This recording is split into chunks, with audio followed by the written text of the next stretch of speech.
Welcome to this episode of Experts on Purpose. The special guest we have today is Staci Hauschild. Staci is the go-to operations director for feminist entrepreneurs who want to smash the patriarchy one deadline at a time. She helps them with strategic planning, business management, and team leadership so they can create positive change in the world, claim a big slice of the profit pie, and take real business-free vacations. When Stacy is not online, you'll find her hiking in the mountains with her rescue dogs, watering her collection of tropical plants, or Netflix and chilling with her cats. Since the start of the pandemic, Stacy has refused to put on pants unless absolutely necessary and has made kaftans her new best friend. Hey Stacy, welcome to Experts on Purpose. Thanks for having me. It's my pleasure. Ever since I connected with you inside our advanced network, I thought that your story needs to be heard, and my tribe people will definitely benefit by just listening to you. So, how did you actually get to know, Stacy, that operations is your superpower? Because that's not a very feminine thing, right? Like it's a lot of heavy lifting. So, when did you realize that this is something that you need to own as your divine gift? I think I've always been an operator. I am, the oldest of, three kids. I was always nominated for leadership opportunities, camps as a kid. When I was, a freshman and sophomore in college or in high school, I was the president of organizations. So I've always had, I was a yearbook nerd, the editor, like all of these things, right? And I was just always good at leading, logistics, planning, strategy. When I take, we all love a good personality test. They all come back to operations, logistics, managing. And so that led me here as that, innate gifts that I have. And I think, like when I was in second grade, I didn't have the internet. And so I wanted to be a teacher, and I was a teacher. But our innate abilities and the skills that we have, we weren't allowed to think about as careers or jobs as young kids because those opportunities didn't exist yet. Mm. Right. So how did you set up your coaching business now? So what were the steps that led you to set up this business where you help female CEOs with their operations? It was a complete accident. So I have lived all over the world, and I came to Mexico, where I live now, 7 years ago, and decided to stay. And so I had to figure out how to make, a living. And I started out where, as a lot of people in the operation space do, as a virtual assistant. And even as a virtual assistant, I was doing strategy and operations, and obviously not getting paid for it because I didn't know what I didn't know. And I then worked my way up to an online business manager. And now I work as a director of operations. But I got here by a leap of faith, an accident. I never wanted to be an entrepreneur. I always thought it was somebody who worked 24/7 and never had a break. And so I was very fearful of that, but I stepped into it. I tried, and here I am. And my zone is really running the back end of businesses so that female entrepreneurs can really shine in their zone of genius. Because what I like to joke about is that most people did not get into business to run a business, but I did. Like I got into business to actually run a business and manage 99% of the things that most of us don't realize we have to do in order to do that 1% of the business that is our zone and that we really love. Yeah, that is so true. So while you were traveling around the world, were you uh, doing different jobs or were you trying your hand at different businesses? Oh no, I was definitely not a business-minded person until 7 years ago. I, in college, I backpacked through Europe and studied abroad in Spain, and that changed everything for me. I knew then that I wanted to do something international, is what we called it back then. Yeah, You know, when I look back now, I always thought diversity was important, but we didn't use the word diversity back in a then. small town in Kansas, you Mhm. know, a million years ago. So I backpacked through Europe. I lived in Spain. Out of college, I went directly to the Peace Corps and I was a teacher. And I was frightened. I checked every single box on the application that was not teaching because I thought, who am I to step in front of a group of people and teach them something? It sounded kind of egotistical. Mm. And everything had led me to being a teacher. And the Peace Corps said, we want to send you to West Africa, to the island nation of Cape Verde, and we want you to be an English teacher. Wow. And I couldn't say no because I wanted to go Mm. to Africa. And that then led me to my master's degree, where I did a master's in teaching English as a second language.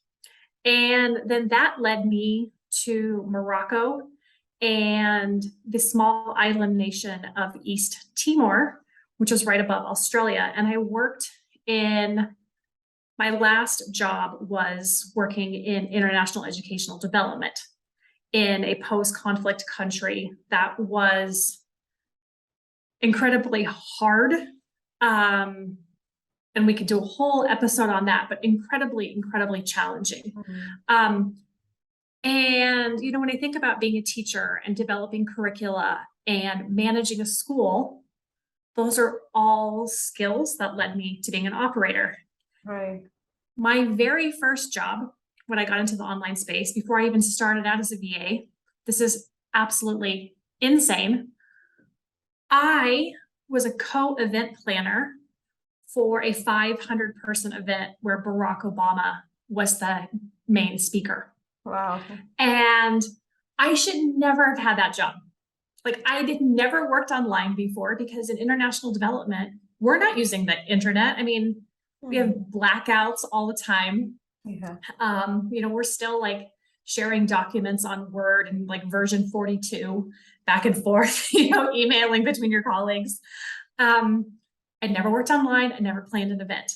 And that really showed me, and I still use those skills as an operator, that if someone is trusting me to run the back end of their business, they want somebody who can step into the unknown, Mm. make decisions, overcome challenges, you know, go, we're going to make this decision. If it doesn't work, we're going to pivot. But somebody to take that weight off of their shoulders.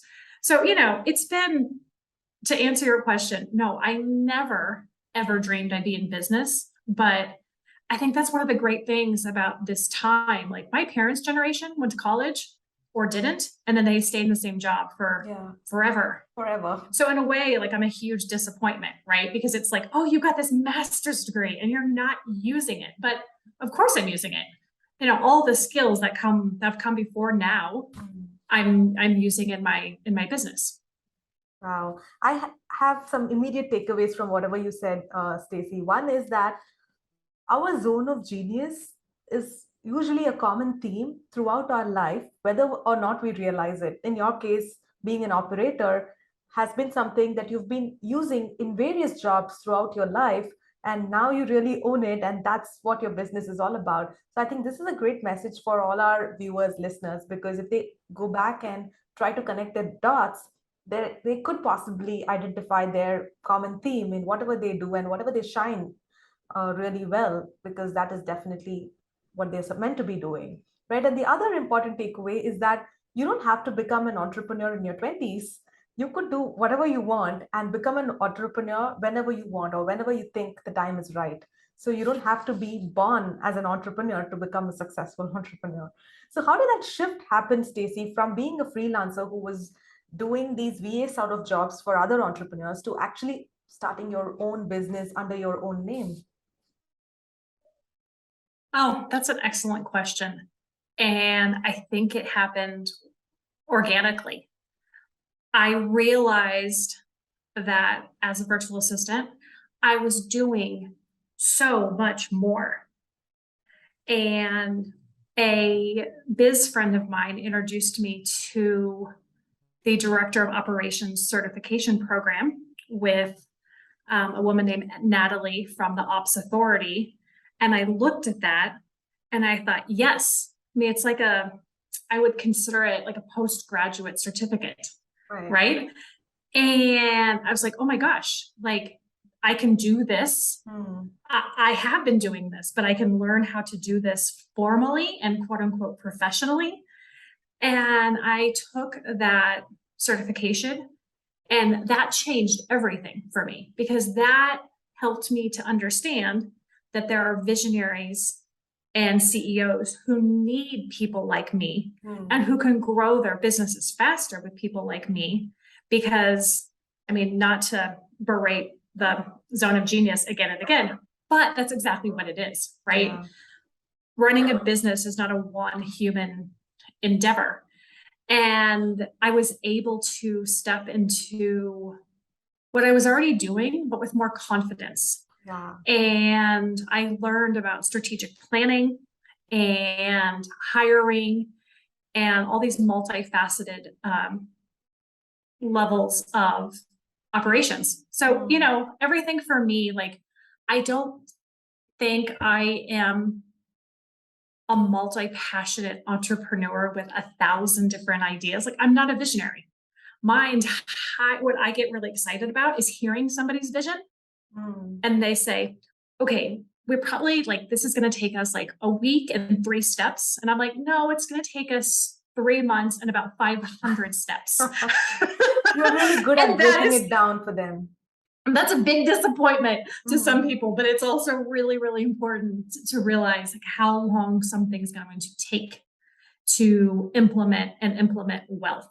Yeah, I'm so glad you knew your zone of genius, but did not take it for granted, and instead spent time in equipping yourself with the certification and the confidence, because that's also equally important, right? Because having some kind of structures, having some kind of a formal education will just make you plunge into this with a lot more confidence than just trusting your instinct.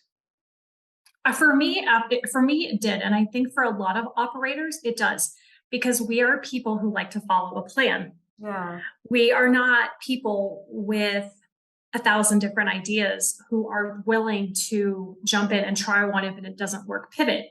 Or sometimes what I see is jump in and not try it long enough to know if it's going to work, abandon, because there's definitely a difference between pivoting and abandoning. But we are people who, we like rules, we like structure, we like to be told what to do. And so for me, being able to step into a program where someone said, you already have these skills because they are innate to you, but I'm going to teach you how to bring them out into the world. 100%, like, sign me up for that. That's how I learn and grow. Yeah. Then how did you decide that these are the people I'm going to serve? Because you're not just generally saying I will serve any entrepreneur. In fact, I love the word feminist entrepreneurs, right? Instead of just calling them female entrepreneurs, how did you specifically decide that these are the kind of women I would love to serve? That's a really, really great question as well. So again, when I was a child, I was 13. My English teacher gave us a sheet of paper and said, pick one of these people, and we're going to write a report on it using these things called encyclopedias, right? Like, not the internet. And I picked a quote unquote girl from the list, and her name was Gloria Steinem, who is probably one of the most famous feminist in the United States. And I didn't know anything about her, of course. I just wanted to pick a girl, you know? And I started learning about feminism and women's rights through her. And as I traveled the world, I was very interested in looking, I was just naturally drawn to women in society and learning more about in developing countries that I was living in. If a woman makes $1, she's going to put 75, 80% of that back into herself, her kids, and her community. Yeah. And if a man makes $1, he's spending that on himself. And so I mean, that's true. And that is, if there's a book called Half the Sky that talks about how we are not using the resources of women in any level, in any country, at every level. Like we're really missing out on women and girls by not educating them, by not paying them a fair wage. And so when I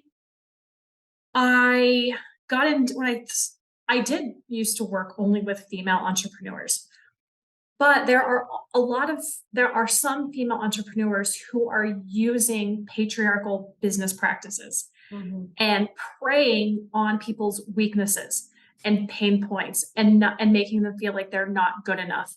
And the problem is not women in business. The problem is society and the way that we've been taught to be extractive. And in order to grow, we need to push other people down. And I absolutely do not believe that. And for me, a feminist entrepreneur is somebody who wants to create change through their business. And the clients I work with are those who are, if not yet, they have it in their plan to donate to causes that they care about. They might want to run for political office. And so they need somebody to step into their business to run their business while they are running for political office. They are people who want to end different types of oppression and support and value diversity in their business. And so I also want to, add in that they aren't only women. They can also be women, men, gender non-conforming people who I work with, but people who are really wanting to do business differently.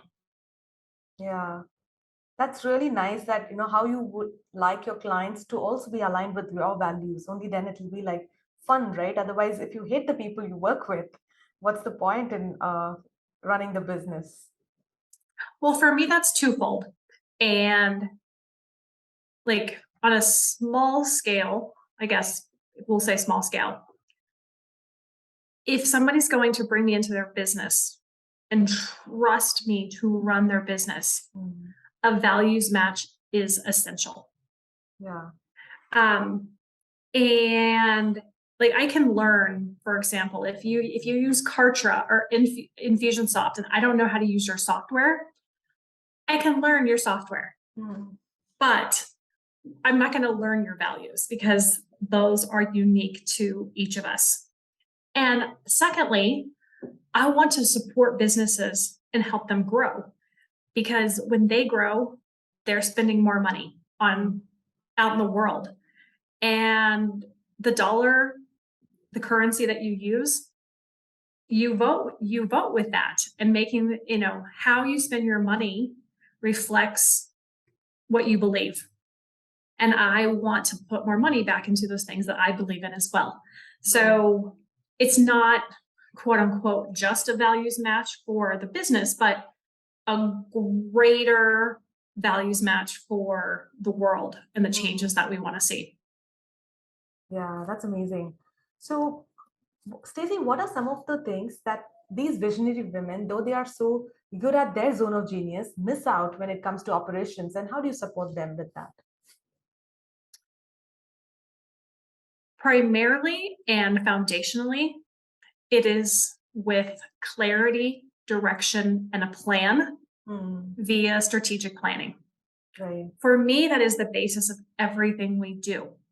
because without that clarity, direction, and a plan, many people at every level are starting projects, not finishing projects, pivoting, sometimes giving their team what I learned, a term, organizational whiplash. And so everyone's working hard on project A, and boom, while walking the dog, somebody gets an amazing, a visionary gets an amazing idea, comes back to Slack and says, hey team, I want to do this thing. And people are like, what just happened? I've been working so hard to do this. I thought we were going to launch this or, streamline this or improve this or whatever it is. And now you're telling me, oh, just abandon that. We're going to switch gears. So for me, it is all about a strategic plan that allows people to know what they're doing, why they're doing it, when they're doing it, and who's going to own it.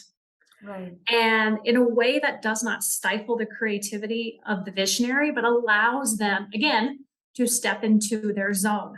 And what part of the plan are they going to own? Are they going to be responsible for? Versus what part of the plan are they going to delegate to a third-party contractor or someone on their team? Yeah.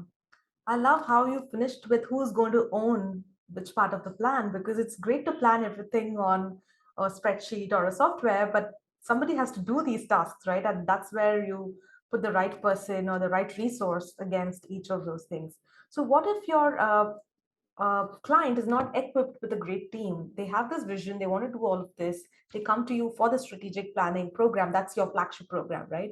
So after that, they realize that they are taking too much on their plate and they do not have the team members. So do you also assist in hiring the right people and putting it together?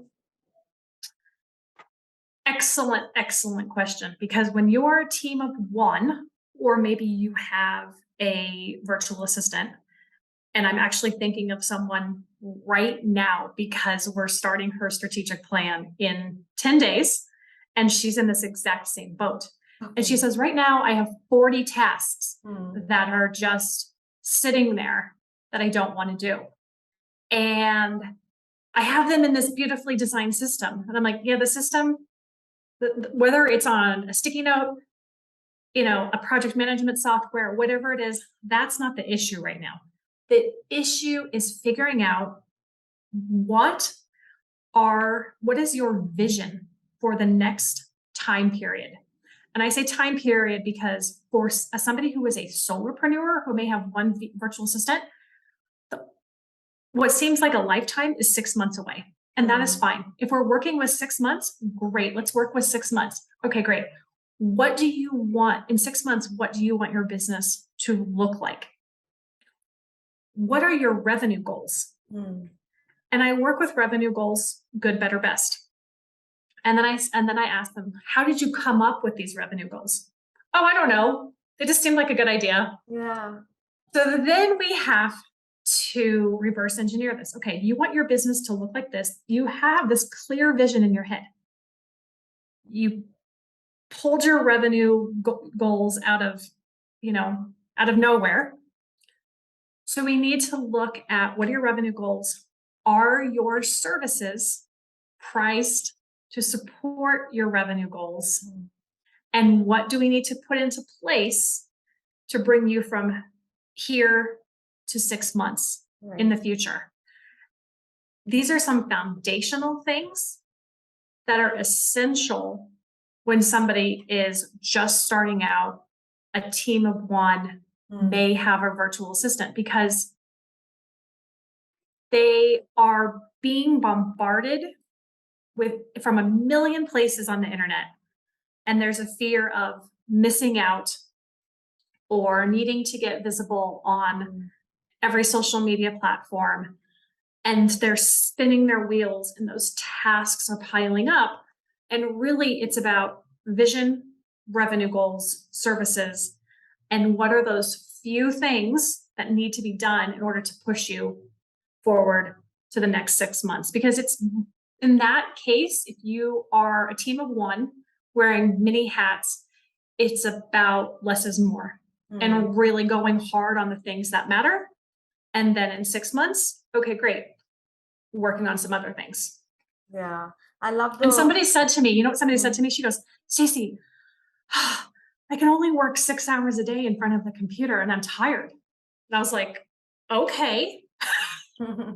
Like, what's wrong with that's okay. Yeah. But there's, you know, and I think that especially in the beginning stages of entrepreneurship, we think that we have to hustle and grind and hustle and grind. And if we're not working 12 hours a day, then we're not going to build our business. And I never, there are some days, of course, that I worked, like, you know, I get writing a sales page and I get really excited. Yeah. And I will work on that thing all day long. But in the long run, we need to have a schedule and a capacity that fits our lifestyle as well. Absolutely. Yeah. On your website, I read this term that you will help your clients achieve business-free vacations. And I just loved it because as entrepreneurs, we think that even on vacation, we'll have an emergency and we carry our laptop and we feel guilty if we don't check Slack every hour to see if the business is running fine. But the fact that you teach your clients that what are the few things they need to do in order to achieve the results, I think it helps in eliminating the overwhelm because they don't have to do so many things to achieve what they really don't need at the end of the day. As someone who loves to travel and has traveled a lot and then got into business, I have seen people, you know, on the beach working on their laptop or getting their hair done on their laptop. And I'm like, no, I don't want to do that. If I'm going to get a mani-pedi and a hair color, I want my coffee and I want to sit there and I want to relax. I don't want to be tied to my phone or my laptop. Now, I'm not in any way dissing anybody who enjoys that. But I think there's a difference between wanting to take your computer while you're getting your hair color because you know you're going to have 2 hours of focus time. Great. But there's also this mentality that people have to be available 24/7 to their team. Yeah. Or they can't, even when they go on holiday, like you said, you have to be connected. And I don't believe that. I also don't believe in emergencies. There are, I mean, I can think of very few instances that I've in 7 years where it's been a true emergency. And I think sometimes that makes people feel good when there are emergencies and fires to put out because it makes people feel important. Yeah. And I don't also really believe that launching has to be stressful because if it's planned and it's started in advance, there's no reason why these 24/7 deadline, you know, like you need to be, you know, we need to be working 24/7 before that. So I really just take a different approach to this needing to be connected. Everything is an emergency. For me, I mean, it sounds silly, but I'm like, why? Why would we get into business living on a constant state of like adrenaline and emergency? That's not the way I want to live or do business. Yeah, well said. So I've seen, Staci, that other than your flagship program where you help people with the strategic planning, you also have this operations consulting day kind of a mini offer. So who is that for and what is achieved at the end of that day? Yeah, that's fun. I really enjoy those.